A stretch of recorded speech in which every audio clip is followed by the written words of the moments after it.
শাহিন আখতার আপনি লিখেছেন, স্ত্রীকে পাশে রেখে স্ত্রীর প্রতি মনোযোগ না দিয়ে ফোন চালানো নিয়ে কিছু বলেন হুজুর। এই রোগটা, এই ব্যাধিটা আমাদের সমাজে প্রকট আকার ধারণ করেছে। এই কাজগুলো স্বামীরা যেমন করেন, স্ত্রীরা তেমন করেন। আপনার স্ত্রী পাশে আছেন, স্ত্রীর প্রতি আপনার মনোযোগ দেওয়া দরকার। বাহির থেকে আপনি এসেছেন, এখন পরিবারের হক, তাদেরকে অ্যাটেনশন দেওয়া দরকার। নবী সাল্লাল্লাহু আলাইহি ওয়াসাল্লামের সুন্নাহ হলো বাসা যখন থাকবো আমরা, তখন বাসার মানুষজনের হক আদায় করা, তাদেরকে সময় দেওয়া। সেটা না করে আপনি মোবাইলে আসক্ত হয়ে টিপাটিপি করছেন উদ্দেশ্যহীনভাবে। এটি অবশ্যই আপনার পরিবারের প্রতি আপনার অবহেলা, অমনোযোগিতা এবং দায়িত্বজ্ঞানহীনতা, যেটি কোরআন যে আল্লাহ নির্দেশ করেছেন, আশিরুহুন্না বিল মারুফ, তোমরা তোমাদের স্ত্রীদের সাথে সুন্দরভাবে দিনাতিপাত করো, যথাযথভাবে দিনাতিপাত করো। এটি তার বিপরীত, যার কারণে একজন আদর্শ মুসলমান এটি করতে পারেন না। ঠিক একইভাবে একজন স্ত্রী তার স্বামীর হক আদায় না করে তিনি ঘন্টাকে ঘন্টা ইউটিউবে, সোশ্যাল মিডিয়াতে, বিভিন্ন গ্রুপ ইত্যাদিতে এঙ্গেজ হয়ে আছেন। পরিবার, সন্তান সন্ততি, নিজের স্বামী, তাদের প্রতি যেভাবে মনোযোগী হওয়া দরকার, তাদের প্রতি যেভাবে মনোযোগী থাকা দরকার, তাদের জন্য নিজেকে প্রস্তুত করা, তাদের সাথে এঙ্গেজ থাকা যতটা প্রয়োজন, সেটা না করে তিনি মোবাইল ফোনে কিংবা টেলিভিশনে কিংবা সোশ্যাল মিডিয়া ইত্যাদিতে খুব বেশি সময় তিনি ব্যয় করছেন। তিনিও একই ভুল করছেন এবং একই অপরাধী।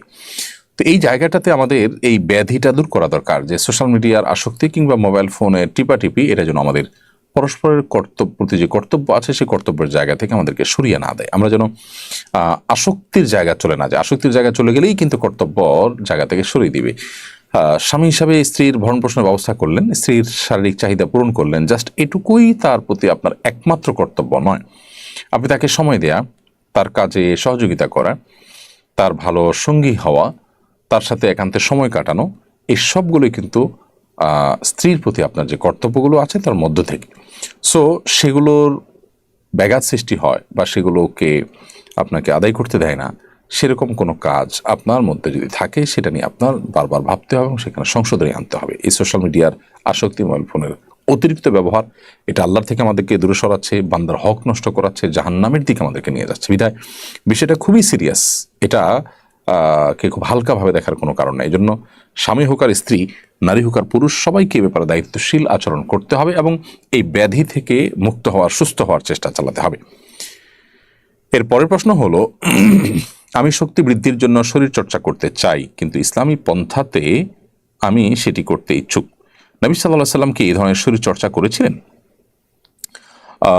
শরীর চর্চা যদি আপনি করতে চান সুস্থ থাকার প্রয়োজনে, তার শক্তি বৃদ্ধির প্রয়োজনে, যাতে করে এই শরীর চর্চা দিয়ে আপনি আল্লাহ ইবাদত করবেন, তাহলে সেটি ইবাদত হবে।